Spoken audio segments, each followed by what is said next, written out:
Lessons. Are you early or are you late? Are you early or are you late? Because if it's early, it's going to be a lot of bill. Meta releases new versions of its AI model. The newest version coming soon is going to be called Watermelon, and the model that is currently new slightly is called the Muse Spark. And they now have a coding assistant, which is called Muse Code, which is basically codes for you. Basically, now you don't have to really worry too much about focusing on programming, and it'll slowly replace more places and more people that works at Meta. Um, they have a new thing where basically people are saying um, stuff like Meta is not open source like the Chinese. Basically, Chinese makes a lot of open source things, and when you do that, they have an advantage because it's cheaper and everybody can work and create their own things off of one model, off of one situation. Basically, you can literally create your own models and apps off of open source and all kind of things and create your own things. But Meta used to do open source for a while until Anthropic and OpenAI started competing more effectively in their models. So now, what AI Meta does now, it's closed source, and they come out with new models that are supposed to do more complex and sophisticated things.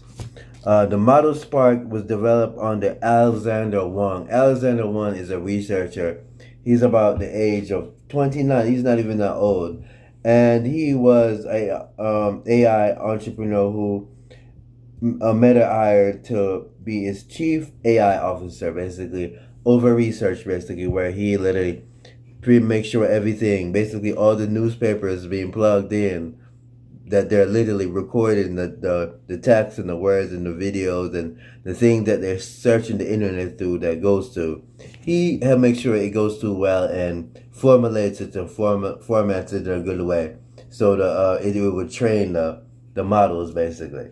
And New York Times has sued OpenAI and Microsoft, claiming copyright infringement on news articles, but which basically they have a right to, because all that writing stuff was pretty much done by the top newspapers, and it's going to more likely be the top tier newspapers like the New York Times, the Los Angeles Post, the New Yorker,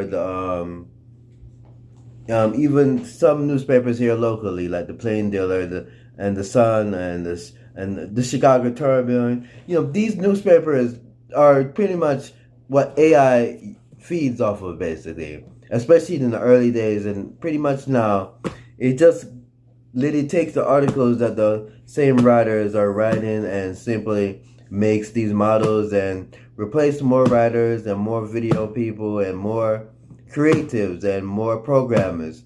Basically, I think it has to literally be limited, basically. It shouldn't get to the point where it is replacing half the jobs in the whole world.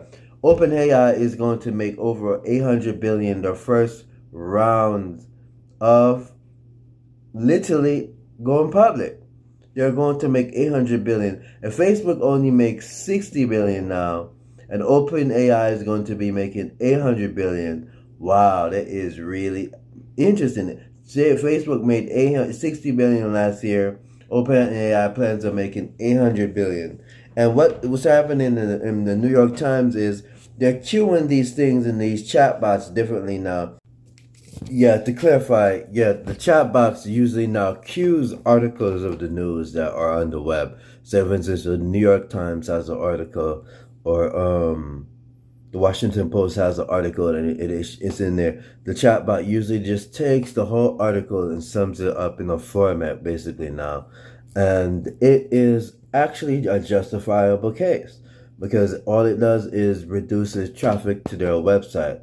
And there was a whole point of that years ago. It was supposed to make sure people are interrupted. Like when Google first came out, they had a tendency of people thinking that it will literally shut down all the traffic from all the internet all over the country. But really, it was just a popular search destinations that where people could search for it to go to the different destination.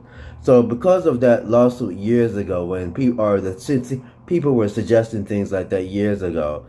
They are going to say now that now all it's doing is not taking the traffic from the internet, it's actually taking the articles and changing them up slightly and summing them up basically in a format where basically different than the newspaper or the writer or that edit it. Remember, editor has control of the newspaper, has control over the article, the stories and articles. So the news and Beyonce buys full control of her liquor brand acquired with French group LVMH, full control, and it's a liquor that has 49% barley and 51% Ray, and it's something she's working on. And basically, when you buy something back, is basically you are a shareholder and you pretty much bought up all the shares of the business that you were invested in, basically, or you made a deal with someone that you invested in.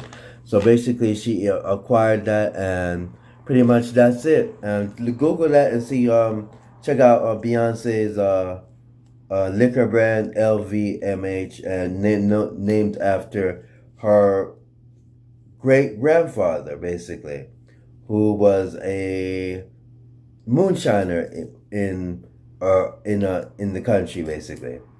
Hope all is well, blessed.